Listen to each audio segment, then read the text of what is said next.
Pomaže Bog, braću Srbi. Moje ime je Miroslav Višnić. Ja sam kao 18-godišnjak bio najmlađi dobrovoljac koji je učestvovao u bitvi na Košarama.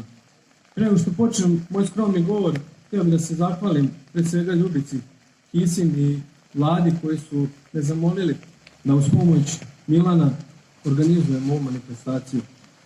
Također bih želeo da se zahvalim generalu Deliću i pukovniku koji su bili moji dole saborci. Ja sam jedan od ljudi koji je učestvovao u kontranapadu kada su, to verovatno pukovnik ne zna, kada su ga u zasedi mučki napali šiptarski teroristi i kada su ubili njegovog vozača. Ja sam jedan od pripadnika 5. bataljona vojne policije za specijalne namene koji učestvuju u svim borbama tamo. 11 mojih prijatelja je poginulo iz jedinice, a 18 je bilo ranjeno. Slava je. Heroja stvorila. Da je nanet sram, stvorila se slava. Naš heroj Aleksandar Kisin jedan je od kosovskih mučenika. A Kosovo je pokazalo da se naša istorija na Košarama odigravala na najvišem planu, na tragičnoj i uzvišenoj granici nebeskog i zemaljskog, božjeg i ljudskog. A ta granica za nas Srbe je 1990 godine bila na karauli Košara.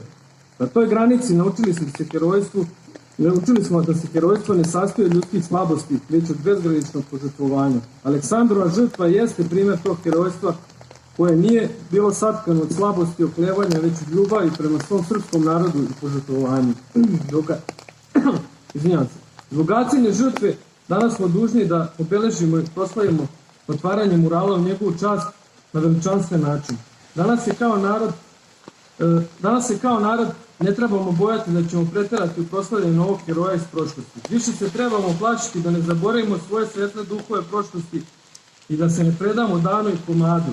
Jer ako to danas ne učinimo, nas Srbe će brisati sa lica zemlje, a našu Srbiju doći će narodi koji stalno pred očima imaju živu galeriju svojih heroja kojima se dive u svom napredovanju i krepe u svom stradanju.